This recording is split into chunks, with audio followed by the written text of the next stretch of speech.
Hi there. Today, I'm going to show you how to add a YouTube or Vimeo video to your Drupal website using the Glazed builder.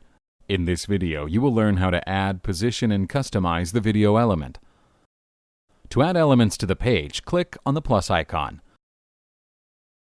The video element is under the Content tab. Click on the video. In the first field, insert the video link of the YouTube video or Vimeo video. To have the video in full width of the section, you can leave the percentage on 100%. Here you can select an image to override the cover image of the YouTube or Vimeo video.